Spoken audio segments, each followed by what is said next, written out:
kongresista na involved at mga senador. Pagkatapos ang balita ko, meron na rin daw against Congressman Garjola, Congressman Yap, and his brother, Ayan. Congressman Yap as well. Oh, 'di ba? May tatlong kongresista mga sangkay na nangangamoy rehas din po. Garjola. Speaking of Garjola mga sangkay, aba.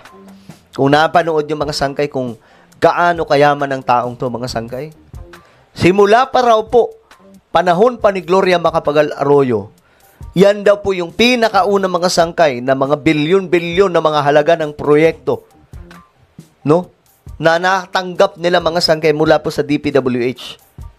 At ayon po sa nakita mga sangkay na impormasyon, nahagilang almost 500 billion, no?